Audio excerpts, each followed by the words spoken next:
Bienvenidos de nuevo a Imperio 501, el canal donde las ñoñadas, la fotografía y las figuras son para todos. En esta ocasión, y como pueden ver, traemos un video nuevamente de contexto. Y bueno, ya lo vieron en el título y en la miniatura del video.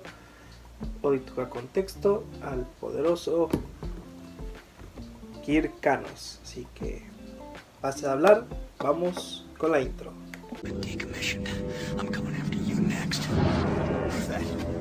By the stars, he's wiping us out. 2 and 3, stay where you are. Watch each other's backs. Unit 2, do you copy? No, they don't. You, I'm gonna blow you to atoms. I don't think so. Bueno, para primeramente hablar del personaje como tal, Kirk Canos, es apropiado contar primero un poco de su clan, o en dado caso su facción imperial en este caso. Kirk Canos pertenece a la honorable Guardia Roja o Guardia Imperial del Emperador Palpatine. Son aquellos soldados que en las películas vemos custodiando siempre al Emperador, y justamente pues, son estos soldados rojos de aquí. Kirk Canos es uno de los miembros más poderosos de esta orden, junto con su líder o sí jefe, que se llama Carnor Jax. Pero bueno, pasaremos a ellos un poquito después. Ahora toca hablar más que nada de qué es ser un guardia imperial. Bueno, primeramente, ¿qué es la Guardia Imperial? La Guardia Imperial son los soldados escoltas que siempre tiene el Emperador Palpatine al lado de él. Son estos soldados rojos, como ya comenté, que siempre están con él, custodiándolo a todos lados. Son los que en el episodio 6 Palpatine dice que se retiren cuando aparece Luke Skywalker. Pero bueno, ¿cómo surgen estos caballeros o estos guardias imperiales? Bueno, más que nada es que ellos son humanos, ya que para este punto el imperio ya no tenía soldados clones.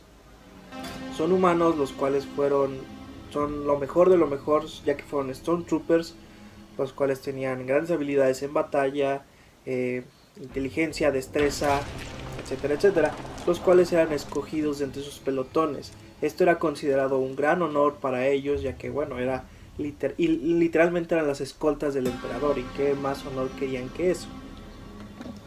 Una vez que ya se tenían a los candidatos para ser guardias imperiales, pues bueno, serían llevados a un planeta en específico para entrenar, en el cual entrenaban por mucho tiempo en parejas, principalmente para primero colaborar en equipo para proteger al emperador.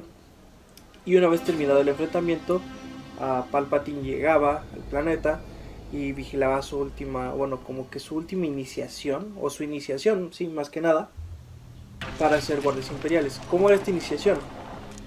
Bueno, más que nada era una batalla a muerte.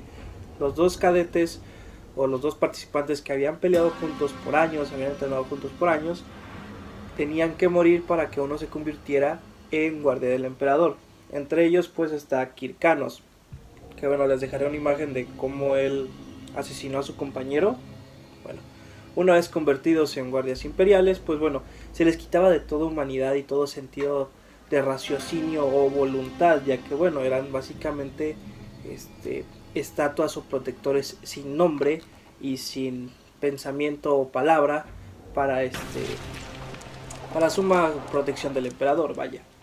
Estos guardias, principalmente sus colores o sus túnicas o su armadura, eran de un característico color rojo, que los pueden ver aquí, los cuales pues bueno, estas túnicas eran específicamente como para intimidar o dar otra impresión de que los guardias eran pues bastante simples, pero en realidad debajo de esas túnicas, como podemos ver aquí en la armadura de Kirk Canos, pues abajo de esa capa o túnica tenían una armadura la cual era bastante poderosa y bastante, les cubría bastante el cuerpo. Esto era más que nada su apariencia, y pues bueno, quieran o no, ese color rojo hacía que bueno, los guardias del emperador fueran bastante intimidantes, así que tenían ese propósito. Número 1, ocultar su destreza o su fuerza ante el enemigo, y número 2, pues básicamente intimidar.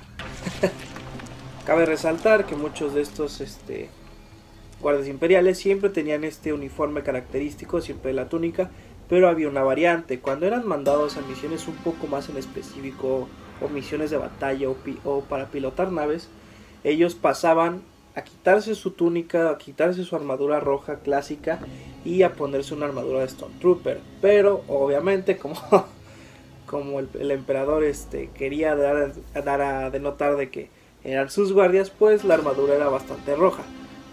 Les voy a dejar una imagen aquí de cómo está la armadura de un Stormtrooper rojo. Básicamente es un guardia imperial, pero con su armadura de Stormtrooper en misiones más específicas como batallas o cosas por el estilo, porque estamos de acuerdo que pues esta túnica en batalla, pues en un campo de batalla como una guerra no sirve de mucho, pero bueno.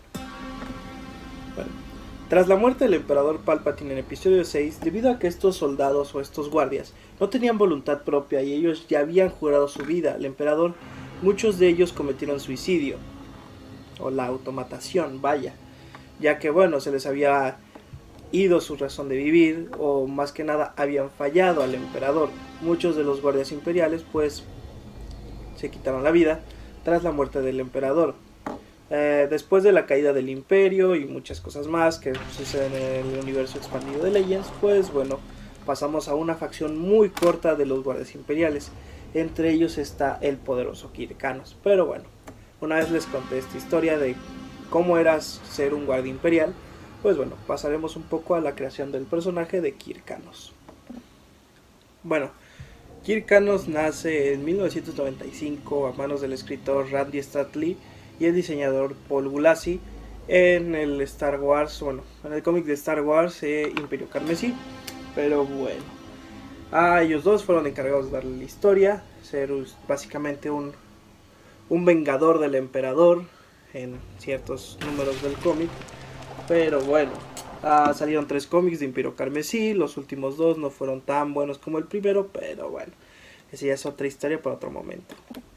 Pero bueno, un poquito antes de la creación de Imperio Carmesí y de su historia y del famosísimo Kir Kanos, tendremos que hablar un poquito del trasfondo del origen de la idea. En 1984 el escritor Randy Statley colaboró con Marvel Comics para crear la historia de El Factor Alderaan en el Star Wars número 86, donde ahí la princesa Leia se encontraría con un Stormtrooper de Alderaan, el cual pues bueno, ambos discutirían de su deber con y para su planeta. Es una historia bastante buena, pero aquí sentaría las bases para un poquito la historia de lo que quería hacer Randy Statley en la saga de Star Wars. Pero bueno, ¿cuál era esa idea que Randy Statley quería para los personajes? Bueno, quería para la saga de Star Wars en sí. Él básicamente quería una continuación a la trilogía original, donde Luke Skywalker se enfrentaría contra los guardias imperiales o la guardia imperial del emperador. Recordemos que bueno, estos al haber fallado su misión en haber protegido al emperador empezarían a buscar venganza, pero desgraciadamente pues Marvel Comics decidió dar marcha atrás con esta idea, y en 1986 Randy Statley dejaría la empresa para que en ese mismo año y con su amigazo del alma Mike Richardson se uniría a él en su recién compañía de cómics llamada Dark Horse Comics. Lo curioso es que bueno, en 1990 Dark Horse Comics tomaría la licencia, los derechos para crear cómics de Star Wars, y aquí es donde Randy Statley dejaría una de sus sagas o joyas más grandes de su creación, que es la saga de Alien vs Depredador, para empezar a fabricar un poco el trasfondo de la historia, ya que bueno, habían salido muchas historias después de episodio 6, muchos cómics y muchas novelas, y bueno, querían clavarla en un punto específico para que bueno, la historia tuviera sentido dentro de la saga y que no contrastara unas con otras. Así, en 1995 Randy Statley se uniría con Paul Gulacy para crear el concepto de la historia de Imperio Carmesí, donde pues bueno, se las contaré un poquito más adelante. Al final, en 1997, veríamos esta historia que sería básicamente el camino de venganza de el último guardia imperial, que es Kir Kanos, y su cruzada de venganza contra todos aquellos remanentes imperiales que conspiraron para traicionar al emperador. Pero bueno, aquí les voy a contar un poquito más del trasfondo de la historia. Va a ser un resumen muy resumido. Si me faltaron datos de Imperio Carmesí, por favor háganmelo saber en los comentarios. Pero bueno, comienzo. Esta historia está un poquito más adelante en la línea del tiempo después de las películas. Pasa durante los cómics de Imperio Oscuro. Un resumen rápido de esos cómics es que el emperador regresa a la vida en base a clones, lo que vimos en las últimas películas, pero de mejor manera. Las últimas películas son una mierda. El emperador regresa con sus clones, pero cada vez que muere pasa su conciencia a un cuerpo clonado. Pero estos cuerpos desgraciadamente están envejeciendo muy rápido, y aquí nos dan a entender que, bueno, en el cómic nos dan a entender que es por el lado oscuro, pero en realidad no era así, ya que el médico personal del emperador es quien saboteó estos clones para que el emperador muriera. Al final, el intento del emperador de pasar su conciencia al cuerpo del hijo de Han Solo, Anakin Solo, pues fue bastante desastroso, y finalmente el emperador fallece por segunda vez o por décima, no sé, ya había muchos cuerpos, así que digamos que era la 15ª vez que el emperador muere. Bueno, partiríamos en este punto con el inicio de Imperio Carmesí. Tras la revelación de que el médico del emperador fue quien en realidad traicionó y modificó los cuerpos para que se descompusieran o se degradaran más rápido, pues un guardia imperial escuchó esa revelación, fue corriendo hacia su base con sus hermanos, los cuales ya eran pocos debido a que muchos, como dije, se quitaron la vida desde la primera muerte del emperador. Fue a comunicarles lo mismo a sus hermanos, pero aquí hay un giro inesperado. Resulta que quien ordenó esa traición hacia el emperador fue el mismo comandante o dueño de la orden de los guardias imperiales, un guardia imperial llamado Carnor Jax, el cual, bueno, les dejaré una imagen. Básicamente es igual que Kir Kanos, pero lo único diferente es que su armadura en vez de ser roja es negra, bueno, con detalles negros, pero bueno, eso ya será después. Les dejaré una imagen aquí. Pero bueno, una vez que este guardia imperial va con sus hermanos a revelarle la traición, pues bueno, Carnor Jax manda a fuerzas imperiales a este planeta donde estaba su base, y bueno, asesina a todos. El único sobreviviente es Kir Kanos. Kir Kanos, al ser el único sobreviviente de sus hermanos, y bueno, fue gracias a ellos que él sobrevivió, decide jurar venganza. Y aquí empieza su trasfondo para cazar a Carnor Jax, el cual, bueno, ya había tomado control del remanente imperial. Ya saben, cuando alguien de poder muere, siempre hay un hueco en el poder y alguien desea tomarlo. En este caso fue Carnor Jax. Kir Kanos caza a todo el consejo del remanente imperial hasta llegar a su planeta natal, donde llamaría o pediría un duelo contra Carnor Jax. Ambos pelearían, sería una batalla bastante brutal. En los cómics les dejaré unas imágenes aquí, pero al final Kir Kanos es vencedor, matando al traidor Carnor Jax. Una vez concluido su camino de venganza, Carnor Jax acaba su misión y decide, no sé, ir a buscar venganza de otros remanentes imperiales. Es lo que pasa, y bueno, ya surge aquí lo que pasa en Imperio Carmesí 1 y 2, bueno, 2 y 3, perdón. Pero bueno, eso ya será otra historia, porque bueno, aquí lo que nos interesaba era más que nada la historia o trasfondo, el origen de Kir Kanos. Y bueno, seamos sinceros, en los otros cómics de Imperio Carmesí básicamente no hace mucho, solo sigue en su camino de venganza, pero bueno. En resumidas cuentas, Kir Kanos es un hijo de los 90, un momento de la historia del cómic en el cual, bueno, los escritores se habían alejado mucho de las imágenes del héroe patriota, el héroe comprometido con su comunidad, a pasar un poco más al vengador oscuro, al vengador letal. En este caso sería como Spawn, Venom, etcétera, etcétera, etcétera. Kir Kanos pertenece a este mundo de los 90, y bueno, al final su camino es puramente venganza.